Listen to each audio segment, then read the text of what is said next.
నమస్తే, welcome to Shri Power News. ముందుగా headlines.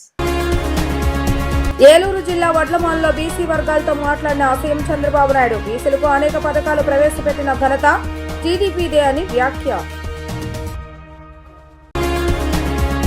4వ రోజు మన ఇల్లు మన లోకేష్ కార్యక్రమం. అన్ని రంగాల్లో మంగళగిరిని ప్రథమ స్థానంలో నిలబెట్టేందుకు కృషి.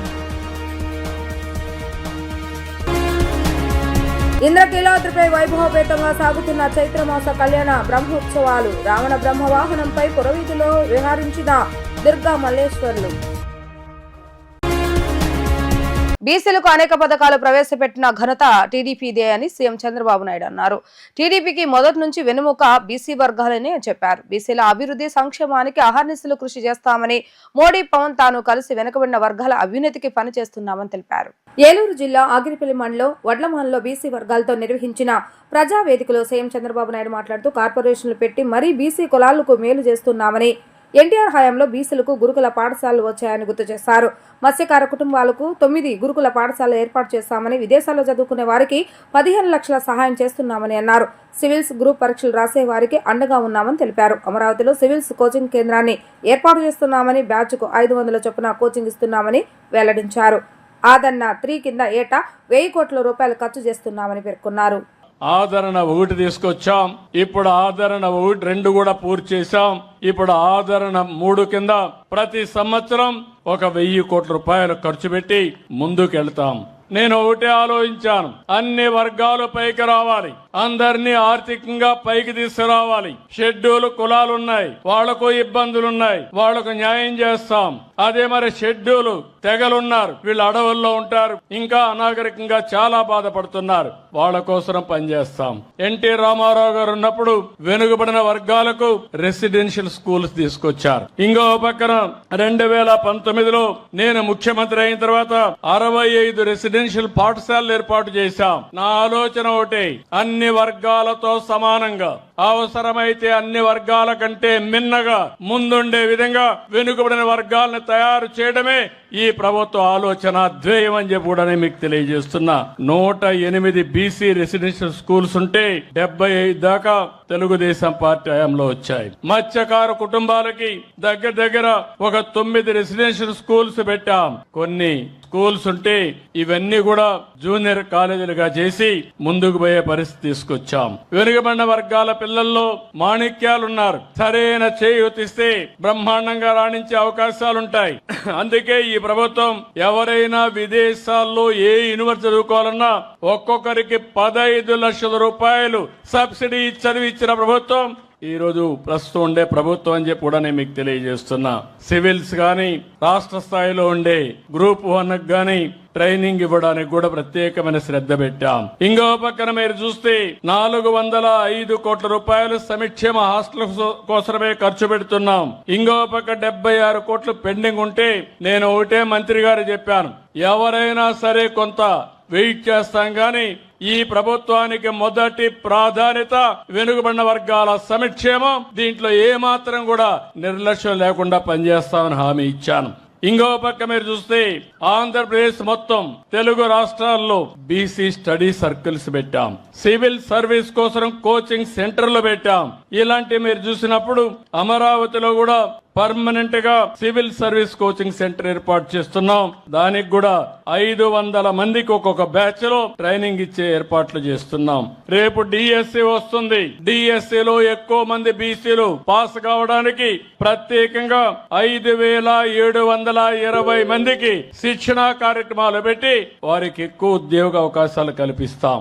లెర్నింగ్ ఎక్సలెన్స్ ఇన్ ఆంధ్రప్రదేశ్ పేరిట నూతన విద్యా విధానానికి శ్రీకారం చుడుతున్నామని విద్యా, ఐటీ, ఎలక్ట్రానిక్స్ శాఖ మంత్రి నారా లోకేష్ తెలిపారు. అత్యుత్తమ ప్రమాణాలతో తొలి ప్రభుత్వ పాఠశాలలోనూ మంగళగిరిలో ఏర్పాటు చేస్తున్నామని ప్రకటించారు. ఎన్డీఏ కూటమి ప్రజలకు ఇచ్చిన ప్రతి ఒక్క హామీని ఓ క్రమ పద్ధతిలో నెరవేరుస్తుందని అన్నారు. ఇచ్చిన ప్రతి హామీ నిలబెట్టుకుంటామని ఆయన వ్యాఖ్యానించారు.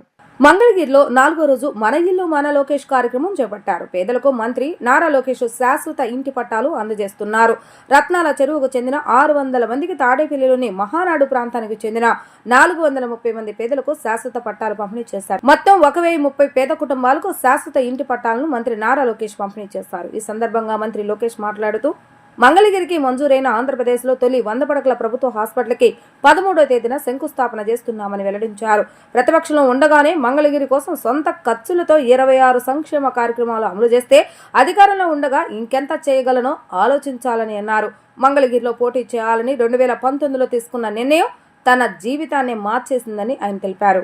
అమ్మా, మీరు ఇచ్చిన మెజారిటీ కొండంత బలం. దశాబ్దాలుగా మనకున్న కళ ఆసుపత్రి, ప్రభుత్వ ఆసుపత్రి, 100 పడకల ఆసుపత్రి. ఆంధ్ర రాష్ట్రంలో మొదటి 100 పడకల గవర్నమెంట్ ఆసుపత్రి మంగళగిరి నియోజకవర్గానికి శాంక్షన్ అయింది. 13వ తారీఖు శంకుస్థాపన చేస్తున్నాం.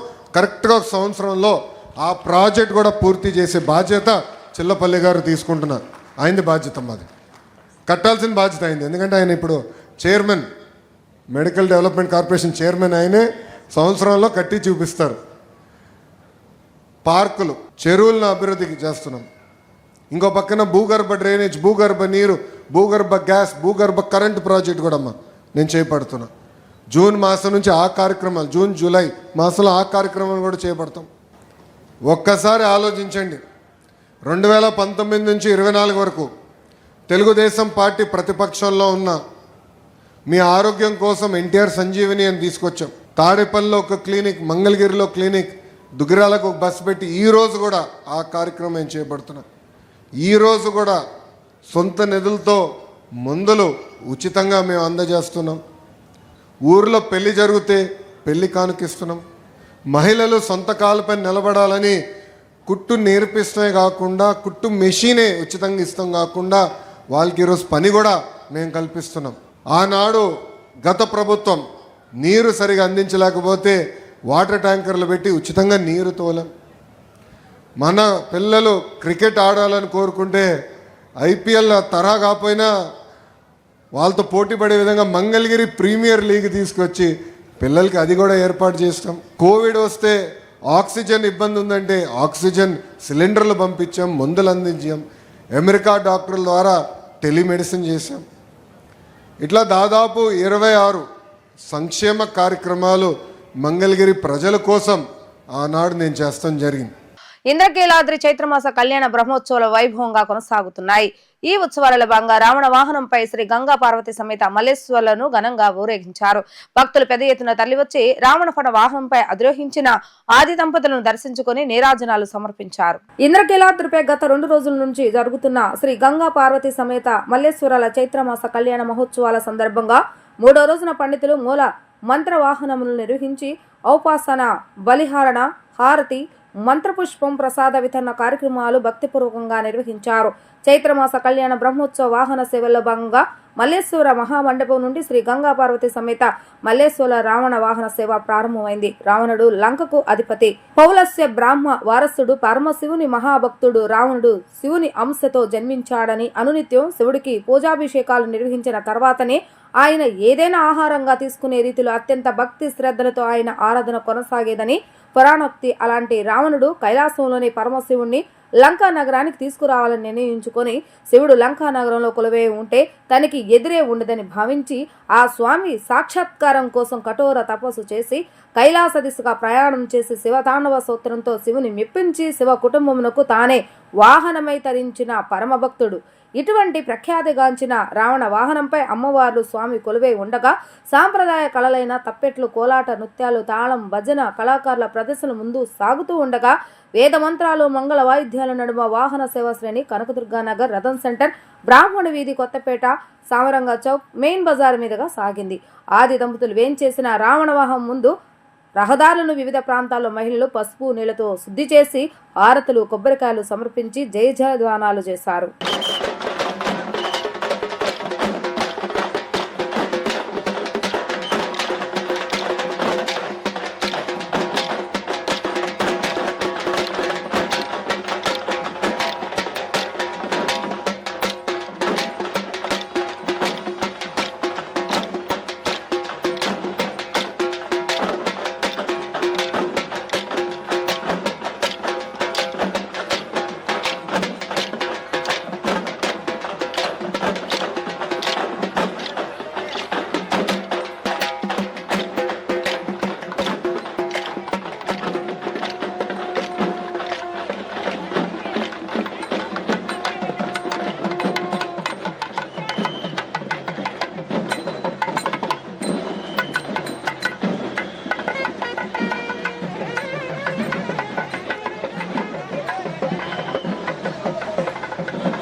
పేదరిక నిర్మూలన కార్యక్రమాల అమల్లో అధికారులదే కీలక పాత్రని జిల్లా ప్రత్యేక అధికారి జి జయలక్ష్మి అన్నారు. రాష్ట్రాన్ని బలమైన ఆర్థిక వ్యవస్థగా మార్చాలనే ప్రభుత్వ లక్ష్యంలో భాగంగా ప్రభుత్వం రూపొందించిన స్వర్ణాంధ్ర 2047 విజన్ డాక్యుమెంట్ లోని 10 మార్గదర్శక సూత్రాలను సాధించడంలో అధికారులు భాగస్వాములు కావాలని ఆమె సూచించారు. స్వర్ణాంధ్ర 2047 ప్రణాళిక అమలుపై విజన్ డాక్యుమెంట్ లోని 10 మార్గదర్శక సూత్రాలపై జిల్లా మండల స్థాయి అధికారులతో పాటు ఎంపీటీఓలు, తహసీల్దార్లు అవగాహన కల్పించేందుకు తుమ్మలపల్లి కళాక్షేత్రంలో నిర్వహించిన ప్రత్యేక కార్యశాలకు జిల్లా ప్రత్యేక అధికారి జి జయలక్ష్మి ముఖ్య అతిథిగా హాజరయ్యారు. ఈ సందర్భంగా ఆమె మాట్లాడుతూ స్వర్ణాంధ్ర 2047 లక్ష్య సాధనలో అధికారులు కీలక పాత్ర పోషిస్తూ నిర్దేశించిన లక్ష్యాలను చేరుకోవాలని అన్నారు. సీఎం చంద్రబాబు నాయుడు భవిష్యత్తును దృష్టిలో పెట్టుకుని ప్రతిష్టాత్మకంగా రూపొందించిన స్వర్ణాంధ్ర 2047 విజన్ డాక్యుమెంట్ అమల్లో అధికారులు నాయకత్వ బాధ్యతలతో రథసారథులు కావాలని అన్నారు. స్థానికంగా అందుబాటులో ఉన్న వనరులను సద్వినియోగం చేసుకుని ప్రణాళికాబద్ధంగా అభివృద్ధిలో భాగస్వాములు కావాలని అన్నారు. వ్యవసాయ పారిశ్రామిక రంగాల్లో సరికొత్త నూతన ఆవిష్కరణలతో రోల్ మోడల్ గా నిలుస్తున్న వారిని ఆదేశంగా తీసుకుని ప్రోత్సహించాలని అన్నారు. మేము ఏదో లార్జ్గా స్టేట్ లెవెల్లో వాళ్ళు చెప్తున్నారు, కింద స్థాయిలో ఏముంటుందో అన్నట్టు చూస్తే, but that country as such is able to break it down into workable points, actionable points even at the grass root level. So అందుకే ఇక్కడ వచ్చిన గ్రామ సచివాలయంలో ఉన్న టీం సరే, మండల్ టీం సరే, you should be in sync because గ్రామ సచివాలయం కూడా it's not a very small team. You have a big people of around 11 to 13 people are there in different sectors lo unnavallu, and all of you are minimum is your graduation. So అందువల్ల మీకు post graduation చేసే వాళ్ళు ఉన్నారు, దానికి పైన చదివిన వాళ్ళు కూడా ఉన్నారు. So and you have that potential to understand this, break it into points which are workable, which are implementable in your own gram sachivalaya, in your own gram panchayat and in your own mandal. So మీరు అటువంటి focus తీసుకొని వెళ్ళడానికే ఈ excise collector గారు initiative నేను appreciate చేస్తున్నా. ఎందుకంటే ఒక broad picture ఇది ఇస్తుంది. సో దట్ మీరు మళ్ళీ గ్రూప్లో, చిన్న గ్రూప్లో కూర్చున్నప్పుడు it will give you more clarity on what you have to do at the mandal level. So ఇది మీరు అందరూ దృష్టిలో పెట్టుకొని ఇది ముందుకు తీసుకొని వెళ్తారు అనుకుంటా. Because this is a district workshop. దీనికైనా ఎక్కువ మనము దీంట్లో డ్వెల్ చేయలేము, చెప్పలేము.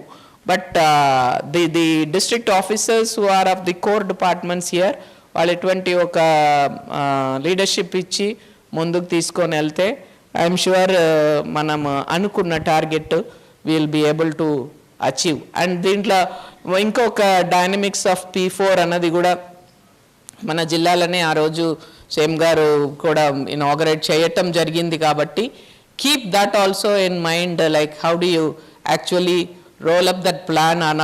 ఆ 10 సూత్రాల్లో ఇది కూడా ఒకటి ఇంపార్టెంట్గా తీసుకొని ఎట్లా how you can bring the participation of the people and the P4 angle ఎలా తీసుకుని రావచ్చు అన్నది కూడా ప్రతి అంశంలో మనం చూస్తే there will always be one lead farmer in any village.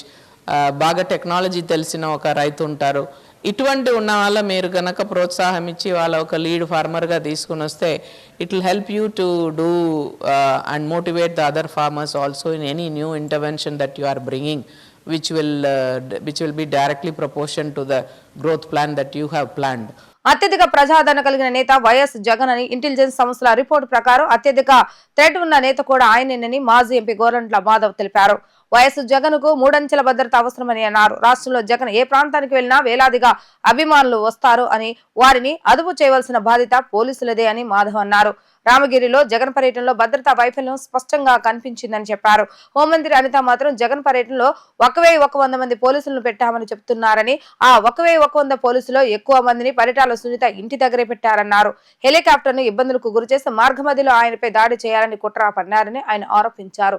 Jagan కు పూర్తి స్థాయి రక్షణ బాధ్యత పోలీసులదే అని గోరంట్ల మాధవ్ పేర్కొన్నారు. ఇతను హైయెస్ట్ థ్రెట్ కలిగి ఉన్నారు అసాంఘిక శక్తులతో. కాబట్టి జగన్మోహన్ రెడ్డి గారికి Z+ భద్రత అవసరము అని కౌంటర్ ఇంటెలిజెన్స్ వారు నిర్ణయించడం జరిగింది. దాని మేరకు గౌరవ జగన్మోహన్ రెడ్డి గారు ఈ రాష్ట్రంలో ఎక్కడ పర్యటించినా ఆయనకు 3 అంచెల భద్రతను కల్పించాల్సిన బాధ్యత రాష్ట్ర ప్రభుత్వం పైన ఉంటుంది. ఇది రాష్ట్ర ప్రభుత్వం గుర్తించాలి.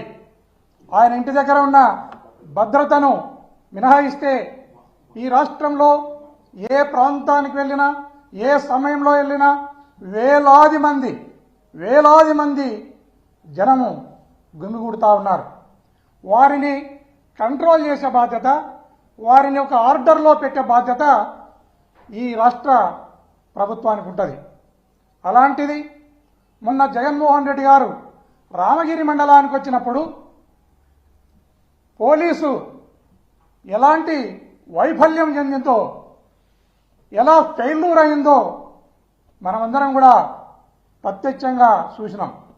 దీని మీద హోమ్ మినిస్టర్ గారు రెస్పాండ్ అవుతూ 1100 మందిని పోలీస్ వ్యవస్థను డిప్లాయ్ చేసినామనే మాటను అనిత గారు మాట్లాడడం జరిగింది.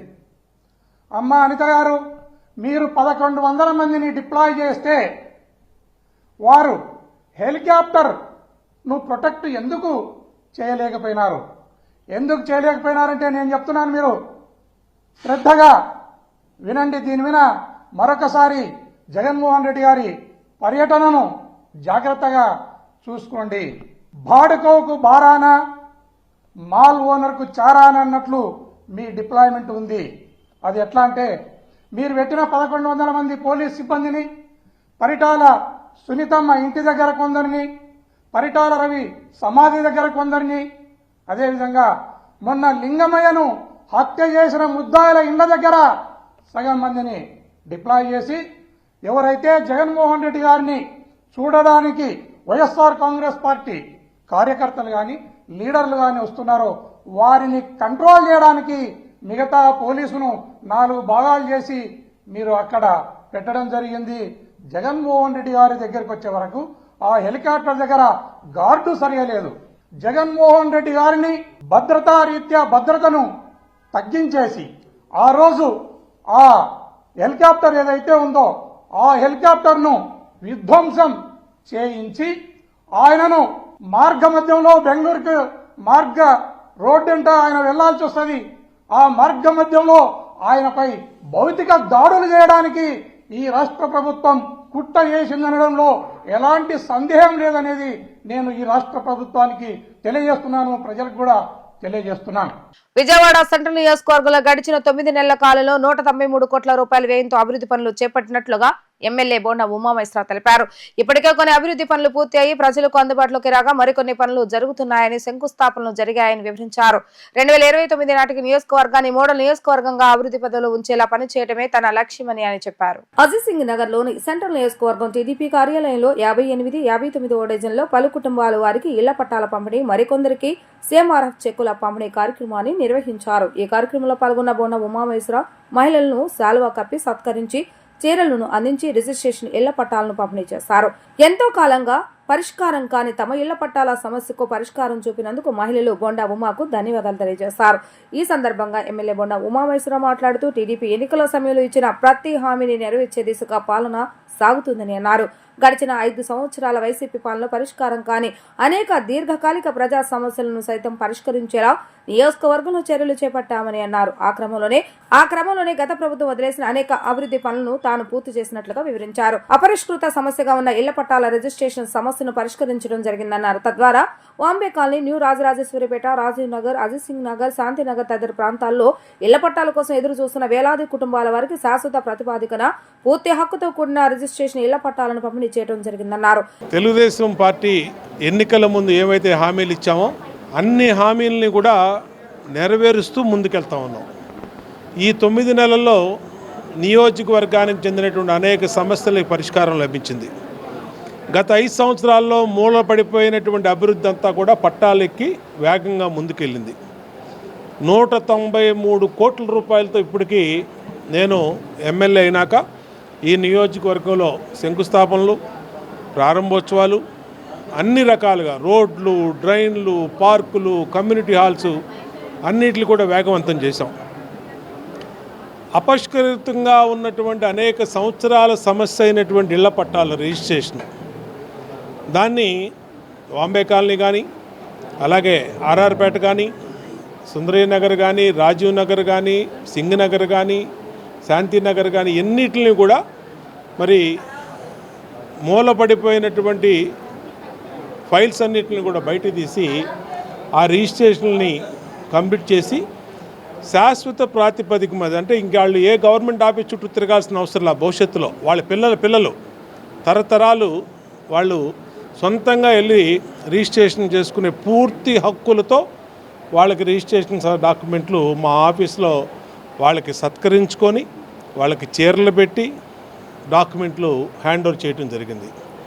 అట్లాగే జీవో నెంబర్ 30 అసెంబ్లీలో సమావేశాల్లో మాట్లాడాం.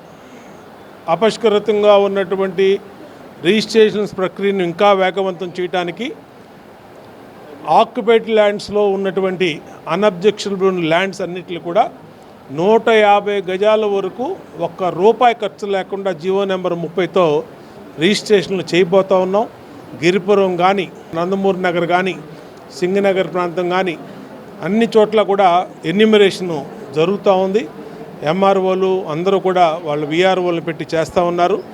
దాన్ని కూడా త్వరగా రిజిస్ట్రేషన్ ప్రక్రియ పూర్తి చేసి ఇదే విధంగా మళ్ళీ అక్కడే స్థానికులతో సమావేశం పెట్టి వాళ్ళకు ఒక పండగ వాతావరణంలో మహిళల సోదరీమణులందరికీ చీరలు కూడా ఇచ్చి వాళ్ళకి శాశ్వత ప్రాతిపదిక రిజిస్ట్రేషన్ చేయబోతూ ఉన్నాం. సెంట్రల్ నియోజకవర్గంలో పేదవాళ్ళ కాల ఎన్నో సంవత్సరాలుగా దాదాపు 40 సంవత్సరాలుగా రాని పట్టాలు ఈరోజు మన ఎమ్మెల్యే బోండా ఉమామహేశ్వరరావు గారు ఆధ్వర్యంలో ఆయన పేదల అండ తెలుగుదేశం జెండాని ఒక విన్యాసంతో అతను ఈ సెంట్రల్ నియోజకవర్గంలో ఎన్నో అభివృద్ధి కార్యక్రమాలు చేస్తూ ఈరోజు గత 30-40 సంవత్సరాలుగా రాని పట్టాలని ఈరోజు తెలుగుదేశం పార్టీ ఆధ్వర్యంలో ఈరోజు మన ఎమ్మెల్యే బోండా ఉమామహేశ్వరరావు గారి చేతుల మీదుగా ఈరోజు సెంట్రల్ నియోజకవర్గంలో 58వ డివిజన్లో 8 మందికి ఇళ్ల పట్టాల పంపిణీ కార్యక్రమం జరిగింది. అలాగే 4 సీఎం రిలీఫ్ ఫండ్ కూడా పంచడం కూడా జరిగింది. మరి రాబోయే రోజుల్లో ఇంకా ప్రతి ఒక్కరికి పట్టాలు ఇక్కడ నందమూరి నగర్లో ఇంకా ఒక 78 మందికి ఇంకా ఇళ్ల పట్టాలు రావాల్సి ఉన్నాయి. అవి కూడా త్వరలో కూడా ఎమ్మెల్యే గారి ఆధ్వర్యంలో మళ్ళీ అవి కూడా పూర్తి చేస్తారని తెలియజేస్తాం. ఈరోజు మన సెంట్రల్ నియోజకవర్గం 59వ డివిజన్ అజిత్ సింగ్ నగర్లో 12 సంవత్సరాల నుంచి బాధపడుతున్నారు. వాళ్ళకి ఈరోజు వాళ్ళ కళ నెరవేరింది. 12 సంవత్సరాల నుంచి ఇళ్ల పట్టాలు లేని వాళ్ళు చాలా బాధపడుతున్నారు. ఇవాళ సెంట్రల్ నియోజకవర్గం బోండా ఉమామహేశ్వర అన్న చేతుల మీదుగా ₹1 ఖర్చు లేకుండా వాళ్ళకి ఇంటి పట్టాలు అందజేయడం జరిగింది. అలాగే వాళ్ళు హ్యాపీగా ఉన్నారు. తీసుకుని చీరలు కూడా ఇవ్వడం జరిగింది. సెంట్రల్ నియోజకవర్గం ఎమ్మెల్యే బోండా ఉమన్న చేతుల మీదుగా ఇవ్వడం జరిగింది. ఇవాళ వాళ్ళు చాలా ఫుల్ హ్యాపీగా ఉన్నారు. ఇంకా మన డివిజన్లో చాలామందికి రావాల్సిన ఇళ్ల పట్టాలు ఉన్నాయి. అవి కూడా మేము పూర్తి చేసి వాళ్ళకి అందజేసేలా చేస్తామని మేము మనవి చేస్తున్నాము. ధన్యవాదములు. దేశంలో బీసీ కులాల స్వరతో ముఖాభివృద్ధికి కేంద్ర ప్రభుత్వం బీసీ మంత్రిత్వ శాఖను ఏర్పాటు చేయాలని జాతీయ బీసీ సంక్షేమ సంఘం రాష్ట్ర అధ్యక్షులు లాకా వెంగళరావు యాదవ్ తెలియజేశారు. దేశానికి స్వతంత్రం సిద్ధించి 7.5 దశాబ్దాలు గడిచినా బీసీల జీవితాలలో ఆశించిన రీతిలో మార్పు లేదని ఆవేదన వ్యక్తం చేశారు.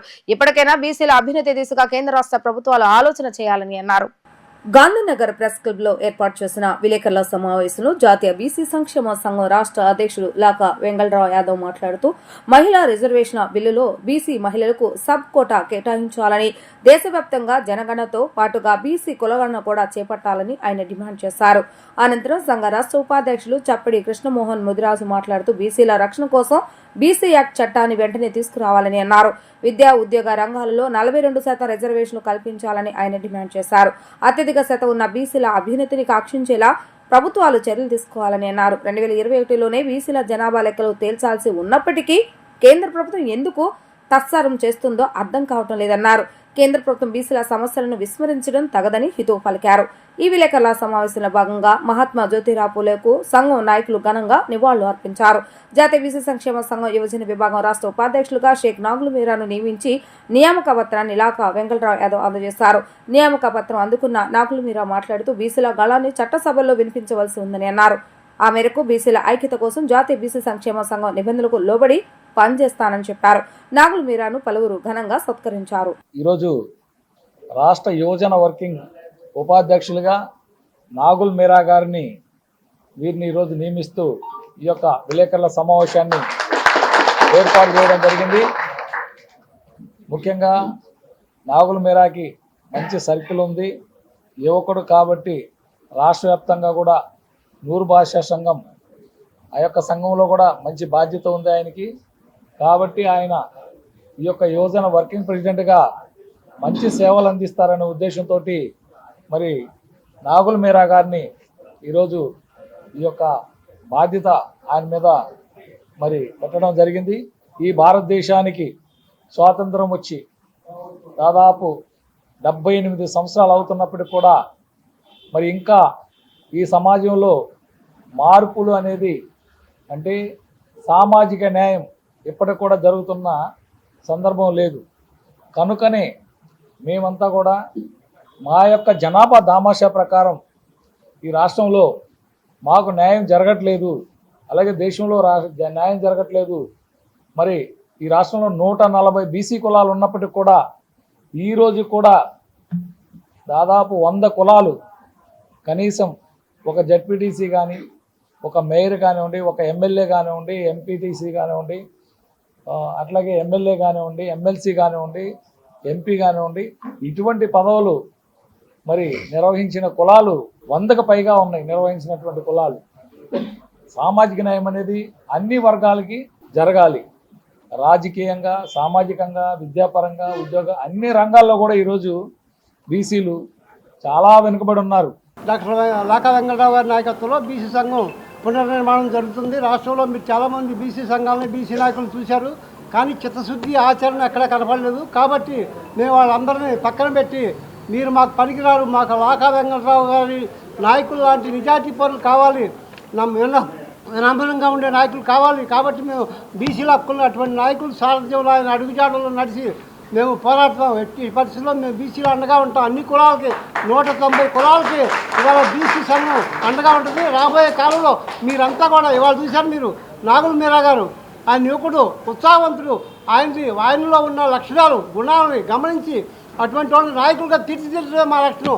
ఇవాళ బీసీ సంక్షేమ సంఘం అంటే ఒక ఉద్యమ సంఘం, ఉద్యమకారులను తయారు చేసే సంఘంగా బీసీ సంఘం పనిచేస్తుంది. ఈ సందర్భంగా మీకు హామీ ఇస్తున్నాం మిత్రులారా, రాబోయే కాలంలో ఈ ప్రజల హక్కులకు, బీసీ హక్కులను సాధించడానికి బీసీ సంఘం ఏ కార్యక్రమాలు చేపట్టినా నాగుల మీరా ఆధ్వర్యంలో మన బీసీ యువత కూడా మీరంతా కదిలి ముందుకు రావాలి, హక్కులను సాధించుకోవాలి. ఎందుకంటే ఇవాళ పాలక పార్టీలు మన వైపు చూడాలంటే ఇప్పటివరకు మన కూరలో కరివేపాకులాగా వాడుకుని వదిలేస్తున్నారు.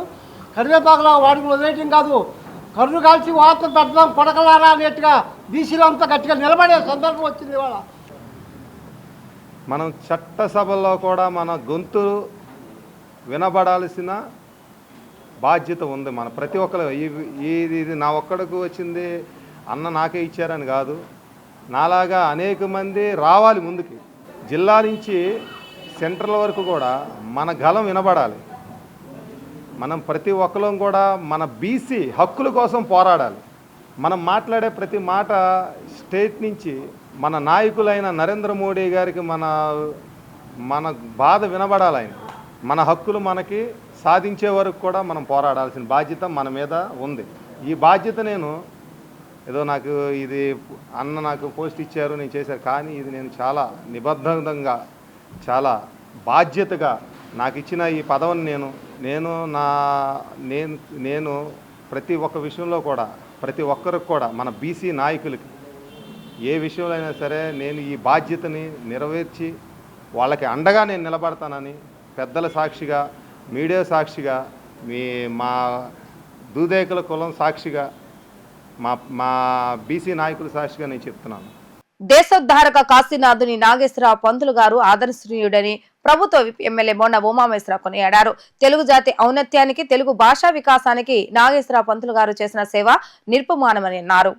సెంట్రల్ నియోజకవర్గంలోని గాంధీనగర్ సబ్ రిజిస్టర్ ఆఫీస్ సెంటర్లో దేశోద్ధారక కాశీనాథుని నాగేశ్వరరావు పంతులు 87వ వర్ధంతి కార్యక్రమాన్ని నిర్వహించారు. ఈ సందర్భంగా కాశీనాథ్ నాగేశ్వరరావు పంతులు విగ్రహానికి ప్రభుత్వ విప్ సెంట్రల్ నియోజకవర్గ శాసనసభ్యులు బోండా ఉమామేశ్వరరావు పూలమాలలు వేసి నివాళులు అర్పించారు.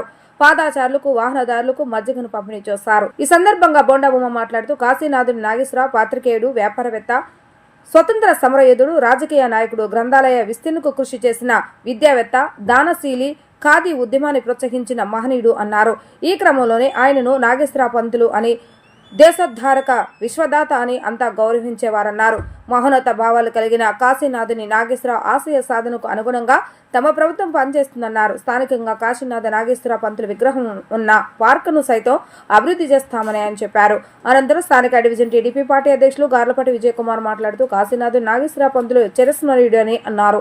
వర్ధంతి సందర్భంగా నిర్వహించిన కార్యక్రమంలో ఆయన కుటుంబ సభ్యులు పాల్గొనడం ఎంతో సంతోషంగా ఉందని అన్నారు.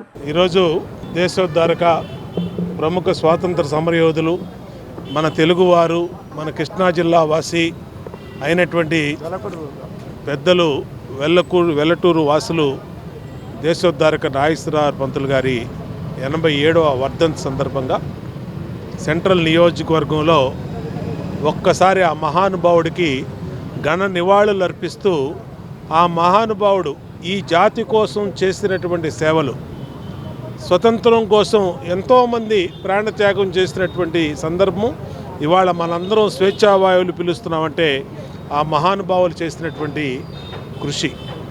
ఆ రోజు ఆంధ్రపత్రిక స్థాపించి ఒక పారిశ్రామికవేత్తగా, దేశోద్ధారకుడుగా, అమృతాంజనం మరి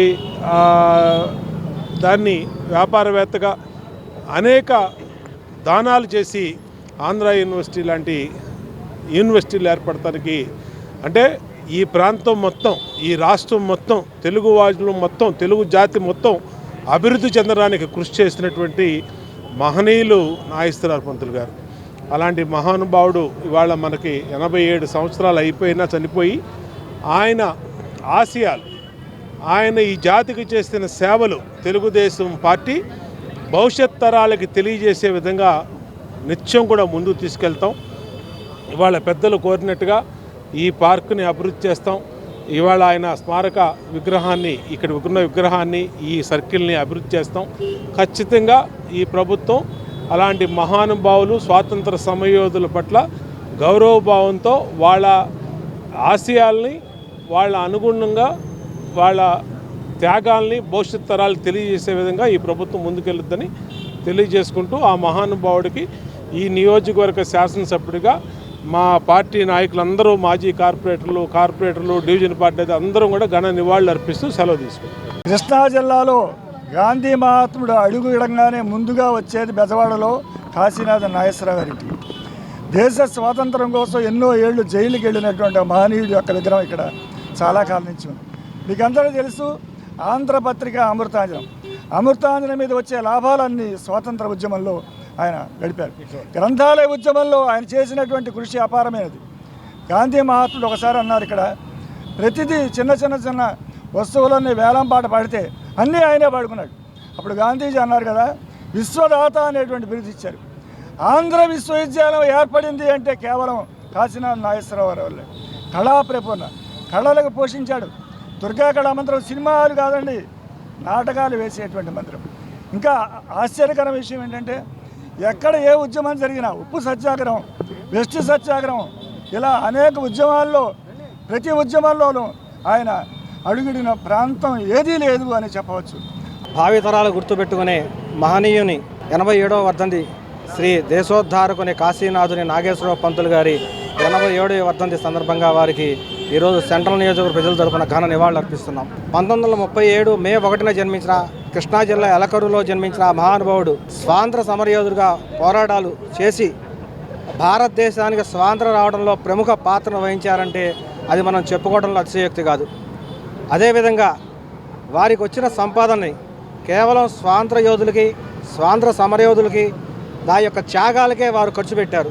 ఒక ఆంధ్రపత్రిక వ్యవస్థాపకుడుగా, అలాగే ఒక అమృతాంజనం వ్యవస్థాపకుడుగా ఆయన ఎన్నో కీర్తి పొందారు. ఆంధ్ర విశ్వవిద్యాలయం ద్వారా కళా ప్రపూర్ణ పొంది అదే విశ్వవిద్యాలయాన్ని ఆయన స్థాపించారనడంలో అది అతిశయోక్తి కాదని చెప్పబోతున్నాం. వార్తలు ముగించే ముందు హెడ్లైన్స్ మరొకసారి. ఏలూరు జిల్లా వడ్లమాల్లో బీసీ వర్గాలతో మాట్లాడిన సీఎం చంద్రబాబు నాయుడు, బీసీలకు అనేక పథకాలు ప్రవేశపెట్టిన ఘనత టీడీపీదే అని వ్యాఖ్య. 4వ రోజు మన ఇల్లు మన లోకేష్ కార్యక్రమం, అన్ని రంగాల్లో మంగళగిరిని ప్రథమ స్థానంలో నిలబెట్టేందుకు కృషి. ఇంద్రకీలాద్రిపై వైభవపేతంగా సాగుతున్న చైత్రమాస కళ్యాణ బ్రహ్మోత్సవాలు, రావణ బ్రహ్మవాహనంపై పురవీధిలో విహరించిన దుర్గా మల్లేశ్వర్లు. ఇవి ఈ రోజు వార్తా విశేషాలు. మరలా తిరిగి ప్రసారమైన వార్తలు మళ్ళీ కలుద్దాం. అంతవరకు సెలవు, నమస్కారం.